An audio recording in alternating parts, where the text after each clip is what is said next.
내우 간에도 이런 때 서로 인사하면 좀 색다르죠. 예, 그러더라고요. 네. 요즘은 마지막 추수하는 일로 상당히 바빠지는 그런 계절이지요. 지금은 콤바인으로 벼를 탈곡합니다. 기계를 가지고 한 사람이 운전해서 다 하지만 옛날에는 탈곡기로 볕단을 훑어서 탈곡을 했습니다. 돈에서 배서 또 운반해서 또 낯가리를 쌌다가 때가 되면 이제 탈곡하죠. 탈곡할 때에도 볕단을 옮기는 사람이 있고 또 볕단을 집어주는 사람이 있고 또 탈곡하는 사람이 있고 털린 볕단을 묶는 사람이 있고 또 벼가 떨어지면 그것을 이렇게 널고 하는 사람이 있고 대단히 분주하게 협력하면서 움직입니다. 사람들은 곡식을 심고 가꿀 때는 힘이 들지만 정말 거둘 때는 너무너무 즐겁습니다. 그래서 탈곡하는 날에는 사람들이 막 돼지도 잡고 그런 경우도 봤습니다. 시편 126편에도 눈물을 흘리며 씨를 뿌리는 자는 기쁨으로 거두리로다. 울며 씨를 뿌리러 나가는 자는 반드시 기쁨으로 그 곡식단을 가지고 돌아오리로다. 수확하고 탈곡하는 그 기쁨을 말씀하고 있습니다. 예수님의 비유에도 보면 이 농사일을 영적인 것과 관련해서 말씀하고 계십니다. 농사를 영혼의 추수 또 심판의 때 이것과 관련해서 자주 인용하셨죠. 심을 때가 있으면 반드시 거둘 때가 있다라는 거고 많이 심으면 많이 거두고 적게 심으면 적게 거두고 또 좋은 씨를 심으면 좋은 수확을 하게 되고 이런 것들이 나오고 있죠. 마가복음 4장 26절에 보면 하나님의 나라는 사람이 씨를 땅에 뿌린 것 같으니 그가 밤낮 자고 깨고 하는 중에 씨가 나서 자라되 어떻게 그리 되었는지를 알지 못하느니라. 땅이 스스로 열매를 맺되 처음에는 싹이요 그 다음에는 이삭이요 그 다음에는 이삭에 충실한 곡식이라. 열매가 익으면 곧 낫을 대나니 이는 추수 때가 이르렀음이니라. 곡식을 일단 씹어 놓으면 곡식 안에는 생명이 들어있기 때문에 스스로 자라고 열매를 맺는다라는 생명의 자생적인 원리, 이걸 말씀하고 있어요. 또 추수할 때는 뿌리지 않고 심지 않는 사람이 거둘 수도 있습니다. 우리는 내가 심고 내가 뿌리고 그리고 내가 거둔다고 생각하지만 그렇지 않는다는 거죠. 그래서 예수님은 본문 36절 이하에도 이렇게 말씀하셨습니다. 이는 뿌리는 자와 거두는 자가 함께 즐거워하게 하리 함이라. 그러즉 한 사람이 심고 다른 사람이 거둔다 하는 말이 옳도다. 뿌리는 사람만 거두는 게 아니라 뿌리지 않는 사람도 거둘 수 있다는 겁니다. 내가 뿌리지 않았으니까 나는 거둘 수 없다 이게 아니에요. 또 내가 심지 않았으니까 저 사람이 거두는 것을 이상하게 생각한 것도 아니다라는 거죠. 뿌리는 사람이 거두지 않을 수도 있고 뿌리지 않는 사람이 거둘 수도 있다는 겁니다. 그래서 함께 즐거워하도록 한다. 이게 바로 주님의 은혜입니다. 예수님은 마태복음 9장 37절에서 제자들에게 추수할 것은 많되 일꾼이 적으니 그러므로 추수하는 주인에게 청하여 추수할 일꾼들을 보내주소서 하라. 추수할 일꾼들을 보내주소서 이렇게 기도하면서 보내주겠지 하고 앉아있는 게 아니라 네가 추수하는 사람으로 나서라. 추수하는 추수꾼이 되라 라는 주님의 말씀입니다. 그래서 예수님은 영혼을 추수하는 사람을 찾고 계신다는 겁니다. 우리는 하나님께서 심고 자라게 하신 영혼들을 거두어서 우리는 천국 곳간에 들여보내야 된다는 것입니다. 그 일이 시급하고 중요하지만 절대로 쉬운 일은 아닙니다. 예수님은 두 가지 일에 집중하셨죠. 75%는 전도하는 일, 25%는 제자 삼는 일.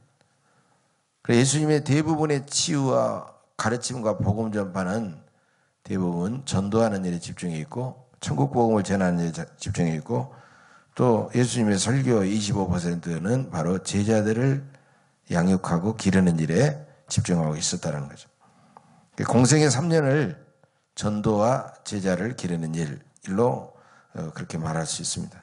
그러나 제자 양육, 제자를 기르는 것도 전도자를 기르는 일이기 때문에 결국은 예수님의 관심은 전도에 있었다. 영혼을 구원하는 일이 있었다라고 말할 수가 있습니다. 예수님은 영혼을 구원하기 위해서 유대인들이 찾지 않은 사마리아 지방을 찾아가셨습니다. 유대인은 사마리아인들이 혼혈 민족이기 때문에 그들과는 상종하지도 않았습니다.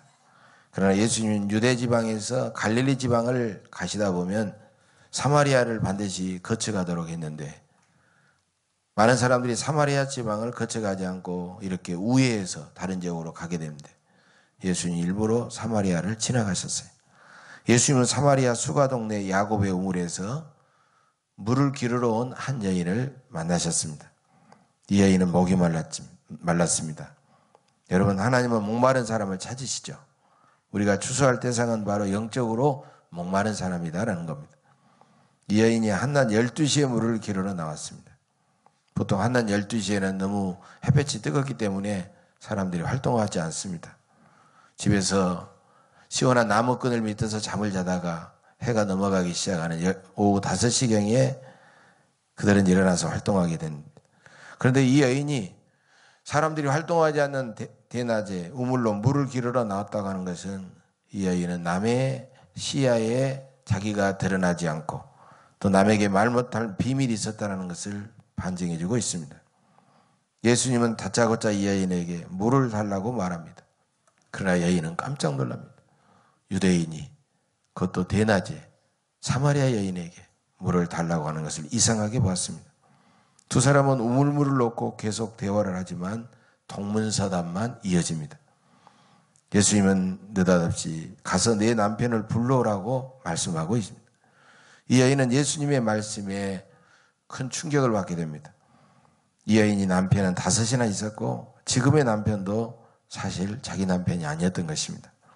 이 여인이 영적으로 얼마나 목마른 사람이었는가, 얼마나 많은 상처가 있고 비밀을 가진 사람인가를 잘 보여주고 있습니다. 사람들 중에 문제없는 사람은 없습니다. 삶의 여러 가지 과제나 문제 때문에 목말라 하지 않는 사람은 없습니다. 하나님은 그렇게 목마른 사람을 부르신다는 겁니다. 몇 년 전 코리아 리서치라는 기관에서 40대 이상의 만여 명의 한국인들에게 지금 당신의 가장 큰 문제는 무엇이냐라고 물었습니다. 지금 당신의 가장 큰 문제, 여러 가지 다양한 대답이 나올 법한데 크게 4가지 문제로 집약이 되었습니다. 첫째로 무려 38.9%가 먹고 사는 물질의 문제였습니다. 경제 문제였습니다. 그 다음은 건강의 문제였습니다. 23.9%가 건강의 문제였어요. 그 다음에는 가족관계였습니다. 가족들과의 갈등이라든지 가족들 사이의 문제라든지 이런 관계를 3번째로 들었습니다. 마지막 4번째로는 노후의 문제였습니다. 그런데 노후의 문제도 알고 보면 사실은 뭐 혼자 살기 때문에 외롭다 이런 문제도 있지만 내가 얼마나 물질적으로 안전하게 노후를 준비했느냐라는 그런 문제였습니다. 그러니까 첫 번째 문제 38.9%가 먹고 사는 물질의 문제예요. 그 다음에 노후의 문제까지 합치면 대부분 거의 한 50% 이상이 되는 사람들이 여러 가지 경제의 문제에 깊은 가장 큰 문제로 여기고 있었다는 거예요. 즉 이런 문제의 공통점은 어떻게 하면 더 편안하고 넉넉하고 행복하게 살아갈까라는 그 문제였다는 것입니다. 이 사마리아 여인도 좀 더 나은 평안과 만족과 행복을 찾고 있었던 것입니다. 그러나 여전히 해결되지 않는 그런 목마름에 이 여인은 시달리고 있었다는 겁니다. 그렇다면 완전한 평안과 만족과 행복은 어디에서 올까요? 그건 생명의 근원이요 영혼의 생수이신 예수님께 있는 줄로 믿으시기를 바랍니다. 예수님은 이 여인에게 단도직입적으로 이렇게 말씀하고 계십니다. 이 물을 마시는 자마다 다시 목마르려니냐 내가 주는 물을 마시는 자는 영원히 목마르지 아니하리니 내가 주는 물은 그 속에서 영생하도록 솟아나는 샘물이 되리라. 예수님은 이 땅에 하나님께서 보내신 메시아로서 자신의 사명과 자신의 목적을 분명히 이 여인에게 말씀하고 있습니다. 예수님만이 우리 영혼의 참된 생수가 되십니다.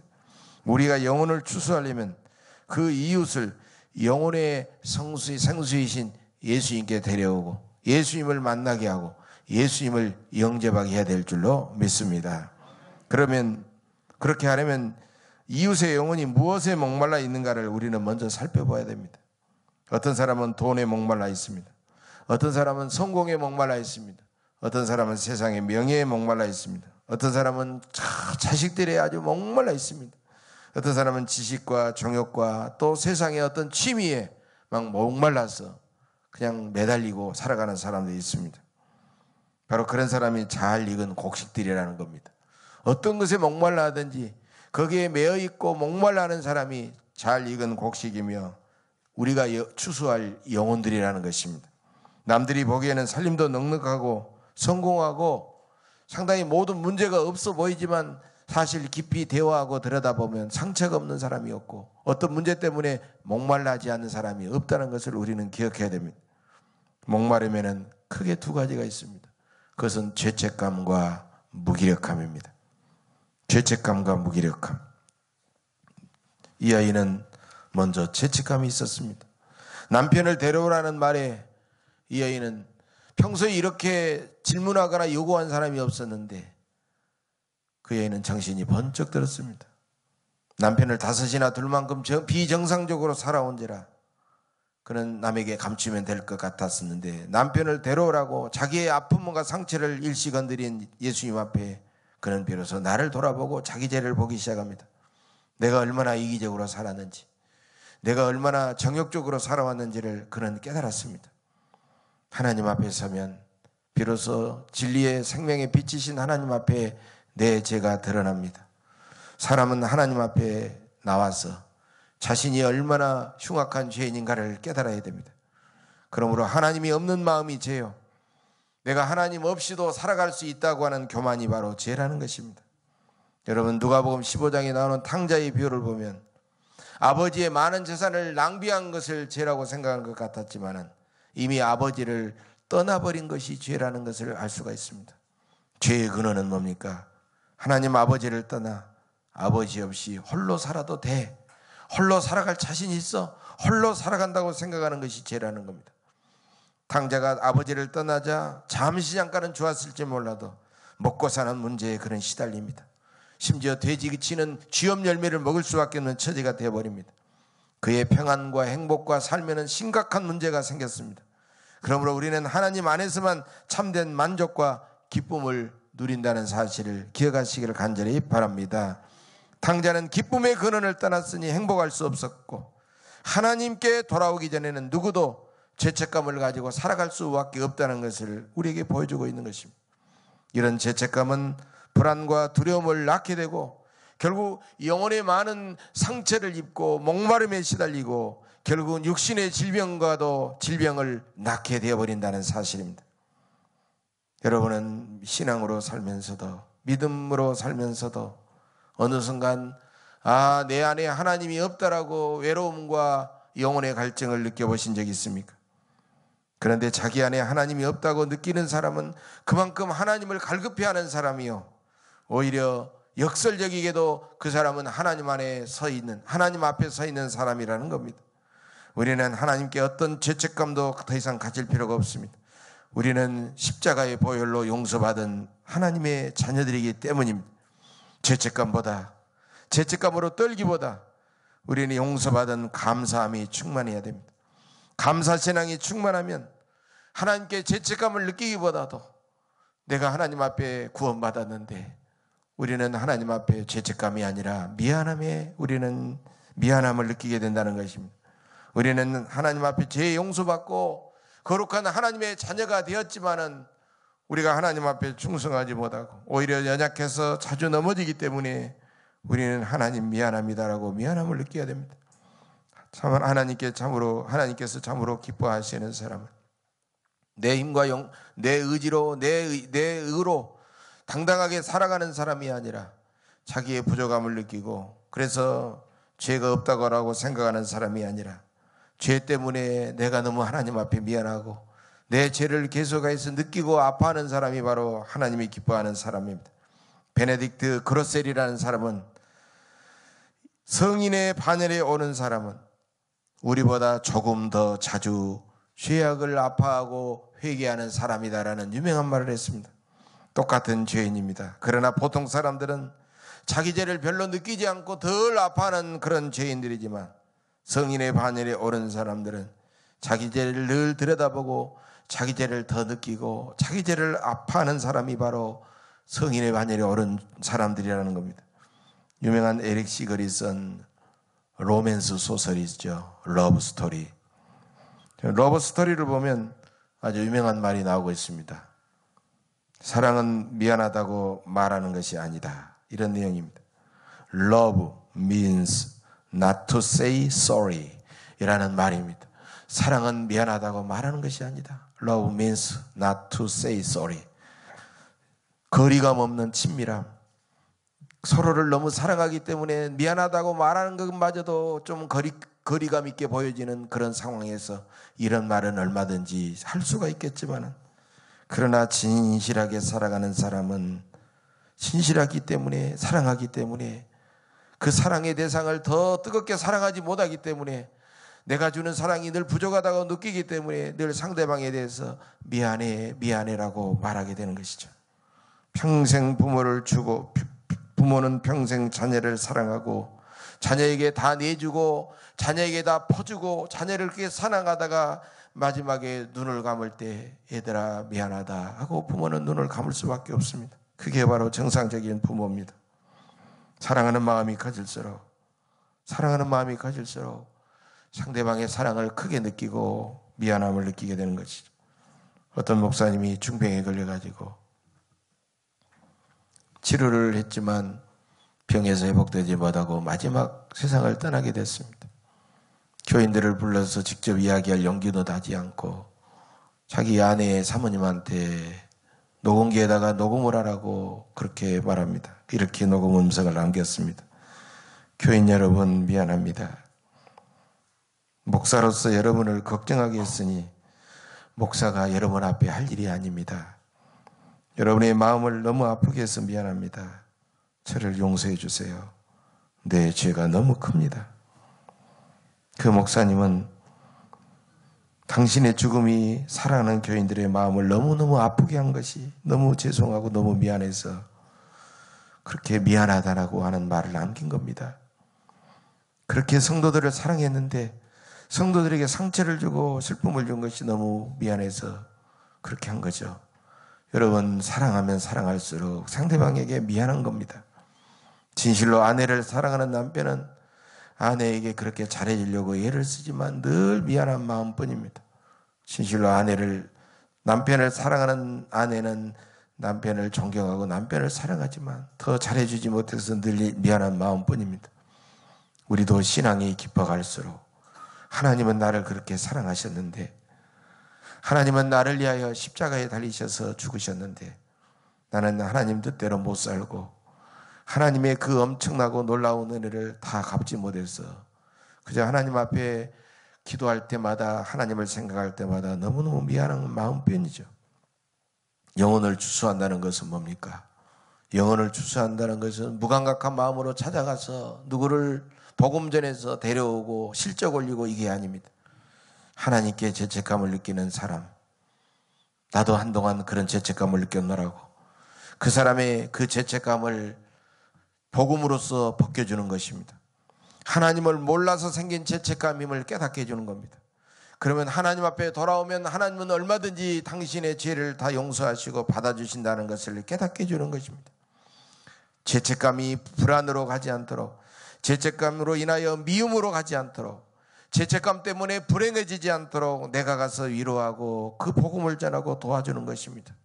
그래서 그 죄책감에서 마침내 해방되어 내가 얼마나 구원받은 소중한 존재인가 하나님 앞에 감사, 자신이 받은 은혜에 더 충성하지 못한 것을 미안하도록 그렇게 하는 것입니다. 바로 이것이 영혼의 추수입니다. 그래서 여러분, 사람을 바라볼 때 그 속에 있는 영혼을 바라보고 그 영혼의 상처를 바라보고 그리스도의 사랑으로, 그리스도의 생명의 복음으로 추수하는 여러분들이 되시기를 간절히 바랍니다. 두 번째, 사마리아 여인에게 있는 것은 무력감입니다. 무력감. 이 여인은 지금까지 자기를 괜찮은 사람으로 생각했습니다. 그래서 사람들 앞에 화장하고 멋있는 옷을 입고 나가면서 적당히 자기의 생활을 알지 못한 사람들 앞에 나는 괜찮은 사람이라고 위장하고 살았습니다. 그러나 네 남편을 데려오라는 예수님 앞에 자기의 모든 것이 다 벌거벗겨지는 그런 아픔을 느꼈습니다. 그리고 절망을 느꼈습니다. 나는 아무것도 할 수 없다고 하는 무기력을 느끼게 됩니다. 신앙의 본질은 무엇입니까?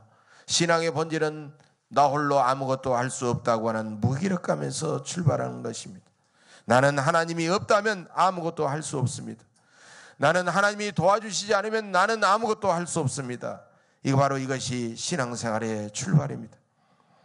그런데 우리가 하나님께 돌아오면, 나의 무기력감을 하나님 앞에 내려놓고 하나님 앞에 돌아오면, 하나님은 우리를 사랑하시고 어루만져 주시고 지혜를 주시고 능력을 주셔서 우리를 강하게 만들어 주십니다. 하나님 앞에 돌아오면 살고, 하나님 앞에 돌아오면 우리가 더 사람다워지고, 하나님께 돌아오면 우리는 더 강한 사람이 될 줄로 믿습니다.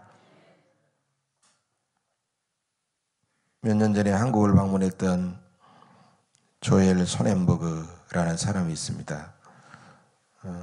이 사람이 쓴 책이 있는데, 세상에서 가장 아름다운 사람 조엘이라는 책인데, 이 책의 주인공입니다. 일부 예배 때 동영상을 봤는데요, 전혀 글씨가, 자막 글씨가 나오지 않아서 한 3분밖에 안 되는데도 동영상 보여주려다가 몇 카트만 그냥 사진만 보여주려고 그렇게 합니다. 준비됐습니까? 예. 불은 끄지 마시고요. 예. 예. 그 앞에만 좀 꺼시죠. 사진 카트만 좀 보시고 합니다. 예. 이렇게 생기신 분입니다. 예. 또 다른 사진 있습니까? 예. 또 다른 사진이요? 예. 저렇게 손마디가 완전히 타버렸습니다. 예. 잘린 손이 아닙니다. 불에 화상에 완전히 사라져버린 사람입니다. 네, 됐습니다. 조엘 소넨버그. 조엘은 생후 20개월 만에 중앙선을 넘어 달려든 거대한 트럭에 교통사고를 입고 전신 85%의 중화상을 입었습니다. 손가락, 발가락은 물론 그의 얼굴은 대부분 다 사라져버렸습니다. 그리고 45차례에 걸친 대수술을 받게 됩니다. 지금까지 화상을 입고 살아난 환자들 중에 가장 심각한 환자였다고 합니다. 조엘은 자라면서 온갖 모욕과 천대와 조롱을 받으면서 살아왔습니다. 또 어떤 사람은 그가 가면을 쓴 줄 알고, 야, 너의 그 흉악한 가면을 벗어. 그건 조롱하는 게 아니에요. 실제로 가면놀이 한 줄 알고 그렇게 이야기했던 사람도 있었다는 거예요. 얼마나 많은 상처를 받았겠어요. 그런데 어느 날 조엘은 친구의 전도를 통해서 그는 하나님을 만나고 하나님을 알게 됩니다. 그는 지금까지 자기를 괴물이고 쓸모없는 사람으로 생각했는데 하나님은 그에게 살아갈 용기를 주셨습니다. 조엘은 이렇게 간증합니다. 나는 지난 세월 내 애모를 보며 절망에 빠져 살았습니다. 그러나 하나님을 만나는 순간 나는 내 힘으로는 살 수 없다는 것을 다시 한번 깨달았습니다. 나의 무기력함을 하나님께 고백하며 하나님께 나를 온전히 내려놓자. 내 인생은 새까맣게 타버린 숯덩이에서 눈부시게 아름다운 금강석으로 변했습니다. 사람들은 망가진 내 얼굴을 보고 비웃고 조롱하지만 하나님은 나를 외모로 취하지 않고 나의 빛나는 중심을 보셨습니다. 이제 나는 증오심으로 내 인생을 낭비하지 않을 것입니다. 원망과 절망은 또 다른 고통을 낳을 뿐입니다. 하나님은 처음부터 나를 알고 계셨으며 나를 너무 사랑하셨습니다. 오직 하나님만이 내 인생의 주인이시며 어떻게 하나님을 기쁘시게 하느냐가 이제 가장 중요한 일임을 깨닫게 되었습니다. 나는 장애를 하나님의 또 다른 창조로 여깁니다. 나는 장애인으로서 불편하지만 결코 불행하지는 않습니다. 그는 18년 만에 잡힌 트럭 운전사를 그는 기꺼이 용서하고 그는 깨어났습니다. 사랑하는 여러분, 사람의 겉사람만 보지 마십시다. 속사람의 보물이 들어있습니다. 그 속사람이 변해야만이 참으로 그는 변한 것입니다. 육체의 장애 때문에 불행한 것이 아니라 하나님을 만나지 못해서, 하나님의 사랑을 알지 못하고 느끼지 못해서 불행한 것입니다. 장애인은 조금 불편할 뿐 결코 불행한 것이 아닙니다. 하나님 앞에서는 장애인도 행복한 전도자가 될 수가 있습니다. 예수님 안에 참된 기쁨과 만족과 영원한 소망과 영원한 생명이 들어있습니다. 여러분, 예수님을 만난 사마리아 여인의 반응은 놀랍지 않습니까? 여자가 물동이를 버려두고 동네에 들어가서 사람들에게 이르되 나의 행한 모든 것을 내게 말한 이 사람을 와서 보라. 이는 그리스도가 아니냐 하니 그들이 동네에서 나와 예수께로 오더라.